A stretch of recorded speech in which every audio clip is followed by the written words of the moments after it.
Historia 91. Di video kali ini tentunya kita akan menelusuri tentang sejarah Tomohon, Pinaras, legenda Sio Kurur. Oke? Tentunya dalam banyak hikayat purba Minahasa, Pinaras ditradisikan telah dihuni manusia jauh sebelum pembagian batu Pinawetengan. Sio Kurur keturunan Toar Lumimuut yang digolongkan sebagai kaum Semakatelu Pitu. Doto yang pertama datang berdiam di sini, di Pinaras. Jadi Sio Kurur ini adalah Doto yang pertama yang datang berdiam di Pinaras. Kemudian seorang Dr. Riddle, ia menyebut bahwa Sio Kurur dari Tuur Intana bersama Tumewan dan Rumim Buuk. Jadi awalnya pergi di Ratas sebelah timur, dekat Kemah. Kemudian dikatakan bahwa legenda Sio Kurur syarat dengan kisah-kisah yang terus berkembang. Kisah terkenalnya adalah Sio Kurur sebagai manusia paling tinggi yang pernah hidup di Minahasa. Nah, sehingga akhirnya Sio Kurur ini memisahkan diri, kemudian berpindah dekat Pinaras sekarang. Kemudian namanya konon sebagai perwujudan dari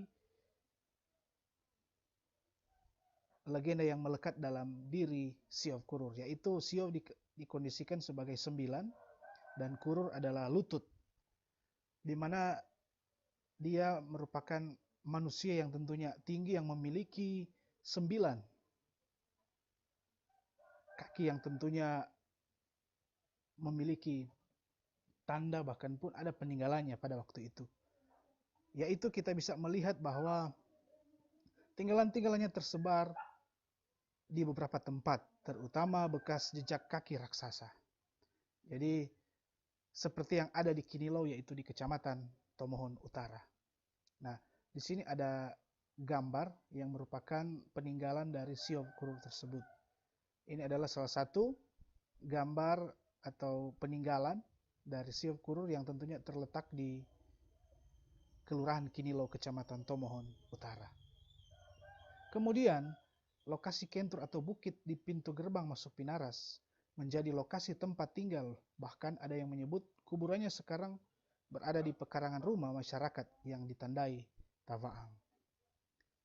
Kemudian, namun menurut H.M. Taulu, menjadi kuburan Sio Kurur adalah sebuah waruga yang berada di Desa Kauneran, Kecamatan Sonder, Minahasa. Jadi singkatnya adalah Sio Kurur ini ditemukan sebuah waruga atau kuburannya itu terletak di Desa Kauneran, Kecamatan Sonder. Pinaras mulai ditinggali kira-kira sekitar tahun 1800.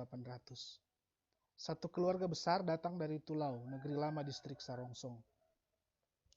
Di lokasi yang penuh dengan pohon dan banyak bambu yang banyak, mereka membangun dan tinggal di rumah yang disebut, pemimpinnya disebut Tu'a, sebagai Tonaas dan Walian. Kemudian makanan mereka dari sagu dan memburu sapi dan babi hutan serta meminum saguer. Kemudian datang pula dari Tulau, yaitu sekelompok pria pemburu. Kedua pihak bertaruh banyak atau sedikit hasil tangkapan dengan perjanjian bila kelompok pemburu terakhir kalah, mereka akan tinggal bersama. Kemudian hasil tangkapan banyak, maka sebagai pihak kalah, mereka akhirnya menyatu di tempat tinggal itu. Tu'a sebagai kepala dan Sumendap Montolalu, wakil yang mengatur kegiatan pembagian kelompok berburu. Kemudian muncul keinginan membangun pemukiman mereka, menebang hutan bambu, sehingga dari kegiatan menebang bambu dan memangkas atau paras semak tersebut tercetus nama Pinarasan. Oke, jadi itu terkait dengan singkat. Nah, kemudian menurut Pandita Nicholas Philip Wilken tahun 1863, dia memberi versi lain terkait dengan nama asal-usul Pinaras. Dia mengatakan bahwa Pinaras bermakna rumput telah dipangkas. Namanya dari kata maras atau memotong rumput, mahaparas atau sedang memotong rumput, atau parasen rumput dipotong. Jadi menurut Wilken tidak jauh dari hutan para pemburu telah memotong rumput kano-kano dan kusu-kusu untuk dibangun tempat beristirahat, kemudian negeri dibangun di tempat ini yang menerima nama Pinaras. Oke, jadi itu singkat cerita tentang asal-usul sejarah atau jejak sejarah Pinaras.